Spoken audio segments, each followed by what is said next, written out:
Just had another thought. I don't think I finished my thought about the pineal gland. The pineal gland's involved in the creation of melatonin and serotonin. Sunshine helps to convert the melatonin to the serotonin for the day. So you would have heard of SAD, seasonal affectedness disorder. So that is basically when we are getting depressed during winter months or when there isn't a lot of sunshine. And a lot of people go crazy when it's raining or snowing or, because they don't have that serotonin kicking in. So there's a couple of things. So, the pineal gland, it's in there, and it's very much also linked in with the pituitary and the hypothalamus and all those little organs in the brain. So between all of them, they have a real regulatory effect on our immune systems, on our endocrine system, so our adrenals, our thyroid, our gonads, so our reproductive organs, our pancreas, a lot of things about blood sugar and digestion. So between, and heart, especially when it comes to stress and regulation, but also the hypothalamus in relation to tachycardia and bradycardia. So when we are not getting enough sunshine, pineal's in here, so when you see pictures of the chakras, so the third eye is very much about the pineal gland. So just adding energy in there, and I know it's a silly thing to do, but shining a torch on there in the morning when you are, in an area where there is no sunshine at the moment. I wish a beautiful spring day for everyone today. We've just hit autumn, but it's just a lovely day here in Brisbane, Australia. But yes, so the pineal gland. So if you are feeling depressed because it's you're not getting the sunshine, you're getting too much rain or snow or cloud cover, then really up your vitamin D. Now, something I wanted to mention about vitamin D, and it's funny because I was trying to find the research associated with it, and I failed, by the way, but a lot of vitamin D research is disappearing in the last 12 months, is that here in Australia, about, 8, 9, 10 years ago at a congress, one of our suppliers had been working for a couple of years on increasing the amount of vitamin D per capsule from 1,000 international units to higher than that. And what they found was that as soon as they started increasing it from 2, 3, 4, 5,000 international units, is that it I can't think of the word they use, but it sort of implodes on itself. So it's hard to maintain the integrity of higher than 1,000 international units per capsule. So the brands I use in Australia, Orthoplex and Metagenics predominantly, but when I'm out of them I use Eagle or Bioceuticals. So basically I tend to not, so in the past I used to try buying some from overseas, and I would get like the 5,000 international units. But it still muscle tested up that they needed 2, 6, 10 capsules per day. And I thought, well, this is ridiculous because that muscle tests up the same amount when I've got the 1,000 international units.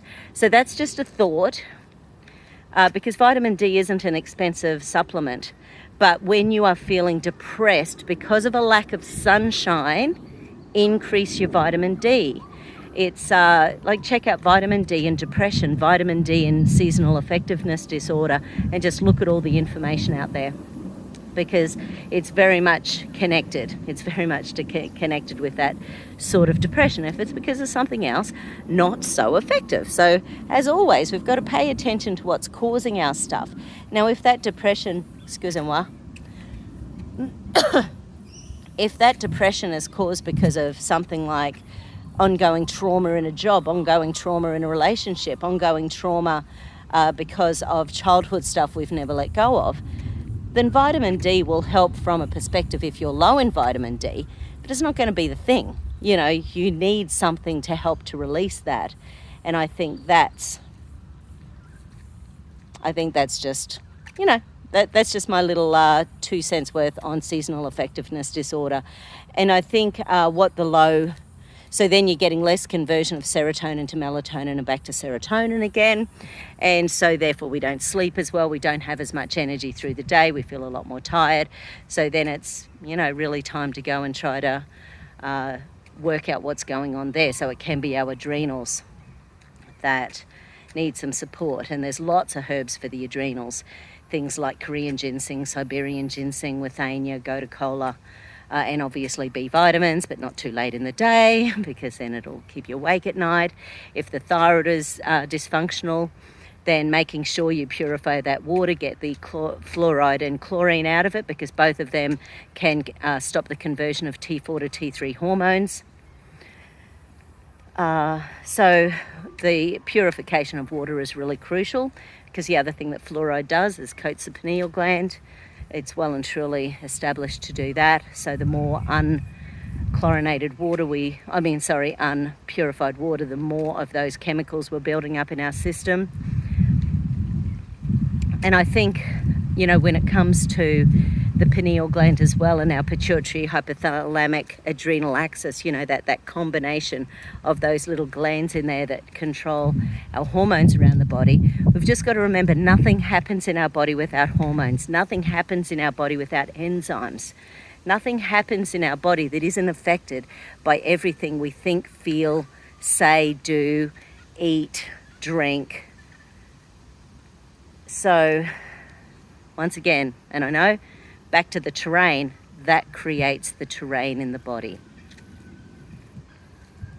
And I know I've mentioned it before, but if you haven't seen it, Dr. Pamela Peeke, one of my favourite cheeky babes in the scientific field, she did a TED talk a few years ago on hijacked by a cupcake. So it talks about methylation and how they change these.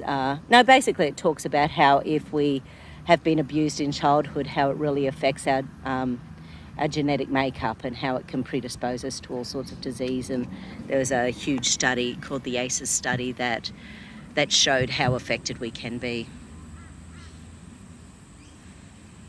Such a beautiful day. Have a great day, everyone. Take care. Seasonal affectiveness disorder, vitamin D, vitamin D, vitamin D. Okay, take care. Bye.